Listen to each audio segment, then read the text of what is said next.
ça fait longtemps que vous êtes lancé dans une politique aussi de RSE. Est-ce que vous pensez, ça fait plus d'une quinzaine d'années, hein, si je ne dis pas de bêtises. C'est exact, oui. Est-ce que vous pensez aussi que ce travail-là aide aussi l'entreprise finalement à passer des moments, y compris avec des moments de crise quand même particuliers, parce que justement ce qui a été déjà défini dans le cadre de cette RSE aide aussi finalement une structure pour l'entreprise et fait qu'on passe plus facilement ça et que donc la question y compris du sens en effet au travail dans des contextes extrêmement extrêmes comme on a pu le connaître, vous en sortez finalement plus facilement. Il y a une vraie écoute.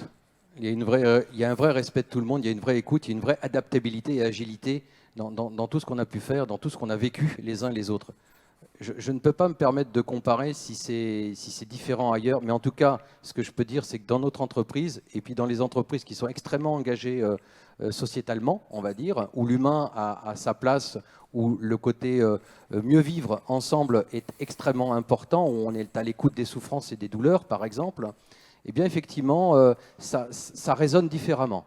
Je pense que ça passe. Je ne peux pas dire que ça passe mieux. Je n'ai pas encore assez de recul. Et puis je pense qu'il y a des experts, des sachants vrais, hein, je dis bien des sachants vrais, pas des faux, vont peut-être analyser ça, et des sociologues et autres. Et je pense qu'il serait intéressant, effectivement, ce qui est fait actuellement à la RACT, à mon avis, me paraît extrêmement pertinent pour avoir un recul. Sachez aussi que l'Institut Pasteur à Paris, par exemple, fait aussi des recherches d'un point de vue un peu plus médical, bien entendu, c'est l'Institut Pasteur, mais sur les conséquences, effectivement, neurologiques de cette Covid, atteint ou pas atteint du Covid, mais qu'est-ce que ça peut impacter aussi.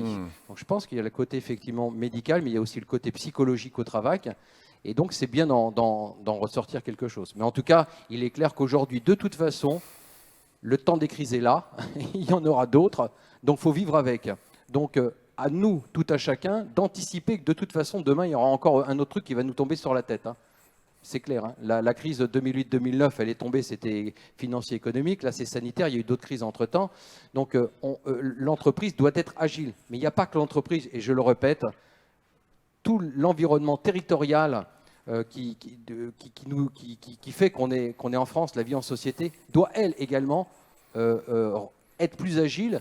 Et on en parlait tout à l'heure, notamment, j'ai rien contre un pouvoir économique, mais on est sur un bassin d'emploi qui est très, très particulier. Le bassin d'emploi que vous avez en Aquitaine ou en Sud-Aquitaine ou en Nord-Aquitaine, ce n'est pas le même que vous avez à Lille, que vous avez à Nice, que vous avez à Nantes ou à Paris. Donc, il est clair qu'à un moment donné, il faut un peu plus de pouvoir économique, de décision économique de terrain proche de nous pour mieux comprendre ce qui se passe.